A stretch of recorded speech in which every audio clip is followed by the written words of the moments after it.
अगर आपके पास जनसेवा केंद्र है या आप जनसेवा केंद्र खोलने की सोच रहे हैं, तो मैं आपको 20 ऐसी सर्विस बताऊंगा जहां पे 2026 में आप ज़्यादा से ज़्यादा इनकम कर पाएंगे। तो यहाँ पे आखिर की जो 5 सर्विसेज हैं वो बहुत ही इंपॉर्टेंट है, तो वीडियो को बिना स्किप किए पूरा देखेंगे तो आपको फायदा होगा। यहाँ पे मैं आप सभी को पब्लिक पोर्टल के थ्रू इन वेबसाइट से काम करना बताऊंगा, कोई अलग से आपको आईडी नहीं क्रिएट करनी पड़ेगी। तो शुरू करते हैं बिना किसी देरी के। चैनल पे पहली बार आए हैं तो फटाफट वीएलई ग्रुप चैनल को सब्सक्राइब कर लीजिए। वीडियो अगर पसंद आए तो बाकी दोस्तों में शेयर करके लाइक का बटन जरूर से दबाइए। चलिए शुरू करते हैं। यहाँ पे ये उन लोगों के लिए बहुत ही काम का वीडियो है जो अभी रिसेंट में जनसेवा केंद्र खोले हैं या फिर जिनका अभी प्लान बन रहा है कि वो जनसेवा केंद्र खोले 2026 में। तो कुछ ऐसी सर्विसेज मैं आपको बताने वाला हूँ जहां पर आप सभी को जानकारी होगी और आप इस पीपीटी के माध्यम से समझ जाएंगे कि अगर आप नए नए अगर आप जनसेवा केंद्र की जो फील्ड है उससे जुड़े हैं तो आपको यहाँ पे कितना प्रॉफिट हो सकता है। और इस सर्विसेज में यहाँ पे आपको कोई अलग से इन्वेस्ट नहीं करना है। सबसे बड़ी चीज मैंने जो है वो सर्विसेज ढूंढ ढूंढ कर आपको बता रहा हूँ जो आप कोई भी पब्लिक पोर्टल से जाकर के आसानी के साथ ये वर्क करेंगे। तो कौन कौन से वो वर्क है एक एक आपको स्टेप में आपको समझाऊंगा, यहाँ पे सीखेंगे। अगर शुरू करते हैं बिना किसी तरीके, तो वीडियो अच्छे भी लगे अगर पसंद आए तो देखिए बहुत मेहनत लगती है दोस्तों ऐसे टॉपिक ढूंढ ढूंढ के लाने के लिए। तो आप वीडियो को जरूर से लाइक करा करें और वीडियो को हाइप किया करें, जिससे मुझे बहुत ज्यादा मोटिवेशन मिलता है और मैं आपके लिए काम करता रहूंगा। तो पूरी लिस्ट है, इसको पीपीटी को मैं अपने चैनल पे भी डाल दूंगा, यानी अपने वीएलई ग्रुप व्हाट्सएप चैनल पे भी आपको ये पीपीटी मिल जाएगी। और आप मुझे फेसबुक पे जरूर से फॉलो। आप लोग फेसबुक पे फॉलो नहीं कर रहे हैं, फेसबुक का लिंक भी आपको मेरे डिस्क्रिप्शन में मिलेगा, जरूर से फॉलो कीजिए। वहां पे भी आपको ऐसे ही अपडेट मिलेंगे, आपको बेनिफिट होगा। आप शुरू करते हैं स्टार्टिंग से, इसमें कैसे हमें क्या क्या वर्क मिलेगा और क्या क्या सर्विसेज हैं। तो दोस्तों यहाँ पे स्टार्ट देख सकते हैं, वीडियो थोड़ा लंबा होगा। जन सेवा केंद्र सीएससी 2026 के नाम से ये मैंने एक पीपीटी बनाई है। 20 हाई इनकम सर्विस है जिसमें वीएलई भाइयों के लिए एक अच्छी इनकम यानी 40,000 के आसपास तक अगर आप अच्छा काम करेंगे तो आप कमा सकते हैं मंथली। ठीक है, तो यहाँ पे आप देखेंगे आपका सबसे पहली जो सर्विस में मैंने रखा है, जहाँ पे आपको नाम बताया है पैन कार्ड सर्विस, आधार कार्ड, आयुष्मान कार्ड, ये तो सर्विसेज हैं। अब मैं आपको इनमें बताता हूँ कि इसमें वर्क क्या क्या है, कैसे कैसे रहेगा। दोस्तों सबसे पहले जो पीपीटी में मैंने आपको दिखा देता हूँ सर्विसेज कैसे स्टार्ट होगा। तो सबसे पहले है दोस्तों पैन कार्ड सर्विसेज। आप सभी पैन कार्ड में वर्क करेंगे, पैन कार्ड में नेम चेंज करना हो या फिर आप न्यू पैन कार्ड अप्लाई करना हो, वो आप यहाँ पे बिना सीएससी, बिना जनसेवा केंद्र यानी कोई भी आईडी लेने की जरूरत नहीं है। किसी भी पीएसए से आप यहाँ पे वर्क कर पाएंगे। ठीक है, यानी आपको सीएससी की जरूरत नहीं पड़ेगी, आप पीएसए की आईडी ले लीजिए। कोई भी आपको प्रोवाइडर दे देता है जहां पर आप यूटीआई से या फिर एनएसडीएल के थ्रू पैन कार्ड अप्लाई कर पाएंगे। दोस्तों यहाँ पर आपको एक पैन कार्ड पे लगभग 50 से 100 रुपए आप कमा सकते हैं, जो कि लगभग 100 रुपए के आसपास फीस मान लीजिए जो हमारे पोर्टल से डिडक्ट होती है जब आप पैन कार्ड अप्लाई करेंगे। तो वहां पर आप एक कस्टमर से अगर 150 लेते हैं, 200 लेते हैं, इवन अब तो 250 भी ले लेते हैं क्योंकि जब से डॉक्यूमेंट चेंज हुआ है, तो आप वहां पे 100 से 150 200 तक का कमीशन कमा सकते हैं एक पैन कार्ड पे। अब दोस्तों मैं आधार अपडेट की बात करूं, आप सब सोचेंगे कि नहीं भाई आधार कार्ड तो अपडेट नहीं हो पाता है। आपको आधार कार्ड अपडेट करने के लिए भी अभी यहाँ पे कोई भी जरूरत नहीं पड़ेगी। कोई भी आधार से पापा का, फादर का नेम हटा करके हस्बैंड का नेम जोड़ना हो, ये सभी काम आप इस पब्लिक पोर्टल से कर सकते हैं। इसके लिए आपको कोई भी यूसीएल आईडी या फिर कोई भी आधार सेंटर लेने की जरूरत नहीं है। आप अगर मोबाइल नंबर चेंज करना चाहते हैं तो यहाँ पे आधार ऐप के थ्रू भी आप यहाँ पे एम आधार ऐप के थ्रू आप यहाँ पे मोबाइल नंबर चेंज कर सकते हैं दोस्तों, जहां पर आप कस्टमर से 150 रुपए 200 रुपए के आसपास जो है चार्जेस ले सकते हैं। मैं भी करता हूँ दोस्तों, यहाँ पे आधार ऐप के थ्रू यहाँ पे मोबाइल नंबर चेंज किया जा सकता है, साथ में एड्रेस भी अपडेट किया जा सकता है। तो यहाँ पर आधार कार्ड भी अपडेट करें आप। और अगली जो हमारी सर्विस है दोस्तों आयुष्मान भारत कार्ड। दोस्तों यहाँ पर आप सभी को पता है कि बेनिफिशियरी पोर्टल पे जाकर के आप यहाँ पे आयुष्मान कार्ड जो है प्रिंट कर सकते हैं, केवाईसी कर सकते हैं। यहाँ पर आपको कोई भी अलग से पोर्टल आईडी लेने की जरूरत नहीं है। आप पब्लिक पोर्टल पे जाइए और आयुष्मान कार्ड में केवाईसी कीजिए, कस्टमर को प्रिंट करके दीजिए, जिसमें आप इस पोर्टल पे जाकर के अपना कैप्चा कोड डाल के मोबाइल नंबर डाल के लॉग इन करके और आप जो है कस्टमर को प्रिंट निकाल करके यहाँ पे दे जाते हैं। तो यहाँ पर आपको कस्टमर लगभग 100 से 150 रुपए के आसपास आप कमीशन यहाँ पे कमा सकते हैं, जो आप आयुष्मान कार्ड के थ्रू रहता है। दूसरा है दोस्तों वोटर कार्ड एनवीएचपी, जहां पर आप सभी लगभग एक वोटर कार्ड अप्लाई करने का 100 से 150 रुपए आसानी से ले सकते हैं। अगर आप वोटर कार्ड में अगर आप काम करेंगे तो यहाँ पर आपको कोई भी अलग से वेबसाइट में जाने की यानी कि आपको कोई भी आईडी लेने की जरूरत नहीं है। आप डायरेक्टली पब्लिक पोर्टल पे जाकर अपना आईडी बनाएंगे, साइन अप कर लेंगे और यहाँ से लोगों के लिए काम करना स्टार्ट कर दीजिए। वोटर कार्ड बनाना अप्लाई कर दीजिए। एक मोबाइल नंबर से आप लगभग 6 आई वोटर कार्ड में करेक्शन या फिर अप्लाई कर सकते हैं। इसके बाद जो नंबर है दूसरे नंबर से आईडी बना करके आप यहाँ पे पब्लिक पोर्टल पे वर्क कीजिए। लगभग एक वोटर कार्ड का आप 150 रुपए 200 रुपए 250 रुपए तक चार्ज ले सकते हैं। और इसी पोर्टल से आप वोटर कार्ड को डाउनलोड करके प्रिंट करके भी दे सकते हैं। तो ये भी एक अच्छी सर्विस है जिसमें आप लोग वर्क करेंगे। इसके बाद दोस्तों अगला जो स्टेप है मैं आपको बताता हूँ। दोस्तों ई डिस्ट्रिक्ट गवर्नमेंट सर्विसेज, लगभग यहाँ पे आपको अलग अलग स्टेट का ई डिस्ट्रिक्ट रहता है दोस्तों। ज्यादातर जो ई डिस्ट्रिक्ट पोर्टल रहता है वो पब्लिक पोर्टल है, यानी आपको कुछ भी अलग से आईडी लेने की जरूरत नहीं पड़ेगी। मैंने जैसे आपको बता ही रहा हूँ। तो यहाँ पे जैसे यूपी से हैं तो ई डिस्ट्रिक्ट की आप यहाँ पे अपना खुद का एक आईडी बना लीजिए अपना पब्लिक पोर्टल से जाकर के और वर्क स्टार्ट कर दीजिए, जिसमें आपको बहुत सारे काम मिलेंगे। जैसे कि मैं यहाँ पे दिखा देता हूँ। आप बहुत सारे स्टेट में बर्थ सर्टिफिकेट का भी काम मिल जाता है, income certificate, caste certificate, domicile certificate, ये आप बना सकते हैं। जहां पर आप लगभग 100 से 150 रुपए अपने अकॉर्डिंग चार्ज कर सकते हैं। किसी भी कस्टमर से आपकी शॉप पर आता है तो आप यहाँ पे उसको अकॉर्डिंग चार्ज कर सकते हैं, ठीक है। जिसमें आपका बर्थ सर्टिफिकेट हो जाता है, इनकम सर्टिफिकेट, कास्ट सर्टिफिकेट या डोमिसाइल सर्टिफिकेट, ये सभी आप बना सकते हैं। इसके बाद दोस्तों अगला जो स्टेप है ट्रैवल बुकिंग सर्विसेज। दोस्तों ट्रैवल में मैंने दो कैटेगरी रखी है, एक तो है पासपोर्ट और दूसरा है आईआरसीटीसी ट्रेन टिकट या फिर फ्लाइट टिकट।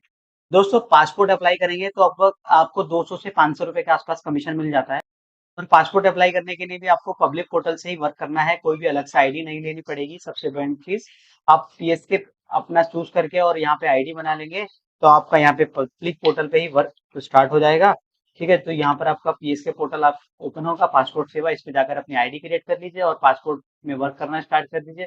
पासपोर्ट अप्लाई करना हो, संशोधन करना हो या फिर कुछ भी इस तरीके का काम करना हो, आप वहाँ पे स्टार्ट करेंगे। अगर आप आईआरसीटीसी रेल टिकट या फ्लाइट टिकट बुक करना चाहते हैं तो इसके लिए आपको एक एजेंट आईडी क्रिएट करनी पड़ेगी का ट्रैवल का वर्क प्रोवाइड कराता है रॉयनेट। और भी बहुत सारी कंपनियां हैं जिसमें आप यहाँ पे वर्क कर सकते हैं। इसके बाद दोस्तों एईपीएस, एईपीएस तो आजकल बहुत कॉमन है। बहुत सी कंपनियां आपको बहुत आसानी से, अगर आप एईपीएस के लिए सर्च करेंगे तो आपको वहाँ पे एईपीएस का काम मिल जाएगा, जिसमें आपको कस्टमर के अकाउंट से निकासी करनी होती है आधार के थ्रू। इसके बाद दोस्तों आपको इलेक्ट्रिसिटी बिल है या फिर आप थर्ड पार्टी इंश्योरेंस, ये भी काम आप कर सकते हैं, जिसमें आपको फास्टैग का रिचार्ज भी मिलता है। आप किसी भी पोर्टल को अगर आप आईडी लेंगे तो वहां पर आपको इलेक्ट्रिसिटी बिल कलेक्शन का भी काम मिलेगा। अगर आप चाहते हैं तो पब्लिक पोर्टल से भी इलेक्ट्रिसिटी बिल कलेक्ट कर सकते हैं, लेकिन वहां पर आपको अपने अकाउंट से बैलेंस डिडक्ट करना होगा बार बार। तो एक ये हो जाता है दोस्तों। अगला जो मैंने काम रखा है वो है जीएसटी का रजिस्ट्रेशन भी कर सकते हैं।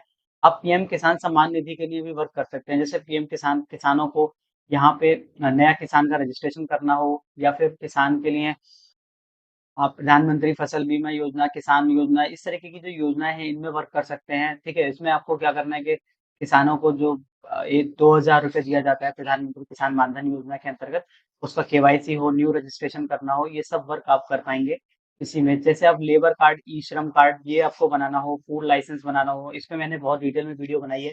जहाँ पे फूड लाइसेंस आप किसी भी दुकानदार के लिए जो भी फूड से रिलेटेड काम करता है तो वहाँ पर आप उसके लिए फूड लाइसेंस अप्लाई कर सकते हैं। लगभग 100 रुपए का चार्ज लगता है और पब्लिक पोर्टल से ही ये अप्लाई हो जाता है, जहाँ पर आप इसको कस्टमर को लगभग 1 घंटे के अंदर अंदर लाइसेंस क्रिएट हो जाता है। आप अपने अकॉर्डिंग 200-250 रुपए तक का चार्ज भी ले सकते हैं, ठीक है। इसके अलावा आपको जीएसटी का रजिस्ट्रेशन हो, ई श्रम कार्ड हो। दोस्तों बहुत ज्यादा जो है टॉपिक ऐसा है कि ई श्रम कार्ड लोग हर आदमी बनवाना चाहता है, तो ई श्रम कार्ड आप बना सकते हैं। ई श्रम कार्ड का जो प्रोसेस है वो आप सभी को पता है। ई श्रम कार्ड को ऑफिशियल वेबसाइट पे जाके आधार कार्ड से आप बना सकते हैं बहुत आसानी के साथ। इसके बाद अगला जो नंबर आता है दोस्तों यहाँ पे, दोस्तों डिजिटल सिग्नेचर डीएससी। अगर आप डीएससी डिजिटल सिग्नेचर बनाने का काम करना चाहते हैं तो वो भी कर सकते हैं, लेकिन अगर आप नए हैं तो डिजिटल सिग्नेचर में तो आप नहीं कर पाएंगे। लेकिन आप ये वाला जो काम है ना, जो मेन है पीवीसी प्लास्टिक कार्ड प्रिंटिंग, दोस्तों आजकल बहुत ज्यादा ट्रेंडिंग है ये। हर आदमी अपना आधार कार्ड जो है वो प्लास्टिक में यानी प्रिंट पीवीसी में प्रिंट करवाना चाहता है। तो आप पीवीसी कार्ड का जो प्रिंटिंग का काम है वो स्टार्ट कीजिए अपने दुकान पर, जिससे आपको बहुत ज़्यादा प्रॉफ़िट होगा। अगर आपने 4 या 5 कार्ड भी प्रिंट कर देंगे तो आपका जो डेली का अलग से जो एक्सपेंसेस होते हैं उसका खर्च निकल जाएगा, ठीक है। लेकिन डिजिटल सिग्नेचर को भी आप कम मत रखिए, डिजिटल सिग्नेचर भी एक बहुत अच्छा काम है। अगर आप वहाँ पे जुड़ जाते हैं डिजिटल सिग्नेचर से तो आपको बहुत ही अच्छी अर्निंग यहाँ पे मिल जाती है, ठीक है। तो यहाँ पे कुछ इस तरीके से ब्यौरा है, आप देखेंगे पैन कार्ड में आप 150 से 200 रुपए तक का कमीशन कमाएँगे और पब्लिक पोर्टल से काम करेंगे। आयुष्मान कार्ड पीवीसी में प्रिंट करेंगे 70 से 100 रुपए के आसपास आप ले सकते हैं। पासपोर्ट एप्लीकेशन में आप यहाँ पे, ये तो मैंने पुराना वाले के हिसाब से रखा, अभी 2500 रुपये फीस हो गया लगभग। यहाँ पे 300 से 500 रुपये कोई भी कस्टमर आपको आसानी से दे जाता है एक बार अप्लाई करने का, ठीक है। अगर आप यहाँ इंश्योरेंस की बात कर रहा हूँ मैं, तो इंश्योरेंस में दोस्तों बहुत आसानी से आपको 100 से 150 रुपये बच जाता है। मैंने वीडियो बनाया है जिसमें बताया कि इंश्योरेंस से कैसे इनकम हो जाती है और बहुत आसानी से इनकम होती है। जीएसटी एफएसएसआई रजिस्ट्रेशन में आप लगभग, दोस्तों मैं खुद बताता हूँ, अगर मैं किसी का लाइसेंस एफएसएसआई का लाइसेंस अप्लाई करता हूँ तो 500 से 600 रुपये आराम से कस्टमर दे जाता है, ठीक है। इसी तरीके से अगर आप देखेंगे तो उद्यम रजिस्ट्रेशन पे भी 500-600 रुपये आराम से मिल जाते हैं कस्टमर से। पीवीसी कार्ड प्रिंटिंग की अगर मैं बात करूँ तो यहाँ पर लगभग 70 से 100 रुपए आप बहुत आसानी से एक दिन में कमा सकते हैं। जहाँ पे आपका जो मंथली इनकम है लगभग इतना बैठ रहा है, ठीक है? देखेंगे अगर पैन कार्ड से इनकम की बात करूँ तो 4500 रुपए बैठ जाता है, आयुष्मान पीवीसी से 4000 रुपए के आसपास। ठीक है, तो एक अच्छा कमीशन आप अर्न करेंगे। अब यहाँ पे मैं आपको कुछ प्रो टिप्स देता हूँ जो कि आपके सेंटर यानी आपका जनसेवा केंद्र का वर्क बढ़ाने के लिए काफी कारगर होंगे। जो कि मैंने लिखे हैं, देखेंगे शॉप का रेट लिस्ट और बोर्ड डिस्प्ले। इसको थोड़ा ज़ूम करता हूँ ताकि आपको अच्छे से समझ में आए। देखिए कि शॉप का रेट लिस्ट लगाएँ और बोर्ड डिस्प्ले लगाएँ, जिससे आप अपने जनसेवा केंद्र के बाहर सभी 20 सर्विस का रेट लिस्ट बैनर लगाएँ। विजुअल बोर्ड देखकर विलेज कस्टमर हर सर्विस के लिए आते हैं, ठीक है? तो आपको क्या करना है, एक अपना बोर्ड लगवा लीजिए और वहाँ पर अपना रेट लिस्ट भी लगाइए, जिससे कस्टमर आपके पास आएँगे और आपको उनको जानकारी होगी कि ये काम हो जाता है और इतने रुपए लगते हैं। डॉक्यूमेंट चेकलिस्ट रेडी रखें। हर सर्विस का रिक्वायर्ड डॉक्यूमेंट का चार्ट कस्टमर काउंटर पर लगाएं ताकि बार-बार चक्कर ना काटने पड़े। देखिए कौन से कॉम के लिए कौन सा डॉक्यूमेंट लगेगा, इसका आप जो है जैसे पैन कार्ड बनवाने आता है, तो कौन सा डॉक्यूमेंट उसको चाहिए वो आप यहाँ पे क्लियर रखें ताकि उसको ज़्यादा पूछना ना पड़े। इसके साथ व्हाट्सएप बिज़नेस ग्रुप बनाएँ, अपने सभी रेगुलर कस्टमर को व्हाट्सएप ग्रुप में ऐड करें। न्यू गवर्नमेंट स्कीम, पीएम किसान, आयुष्मान अपडेट, वोटर लिस्ट की अपडेट ब्रॉडकास्ट करें। ठीक है, अपने व्हाट्सएप ग्रुप पे लगाइए और अपने स्टेटस पे लगाइए क्या अभी क्या अपडेट चल रहा है, जिससे आपके कस्टमर आपसे कनेक्ट रहें, ठीक है? इसके बाद always maintain a legal compliance, ठीक है? यहाँ पर आपको जो सीएससी वगैरह की अगर स्ट्रिक्ट गाइडलाइंस है वो फॉलो करें। एनएसडीएल हो या फिर यूटीआई हो, इनकी जो गाइडलाइंस है उनको ना तोड़ें, जिससे आपको कोई भी प्रॉब्लम ना आए, ठीक है? तो ये कुछ जानकारी थी, यहाँ पे आपको मैंने इस पीपीटी के माध्यम से एक्सप्लेन किया है। आप जाकर के मेरे फेसबुक पेज को फॉलो कीजिए, साथ ही मेरे व्हाट्सएप चैनल को भी फॉलो कीजिए, जिससे आपको डेफिनेटली कहीं न कहीं प्रॉफिट होगा। अगर आप जनसेवा केंद्र से जुड़े हैं या जुड़ना चाहते हैं, तो आप डेफिनेटली इस चैनल से ज़रूर से बेनिफिट उठाएँगे।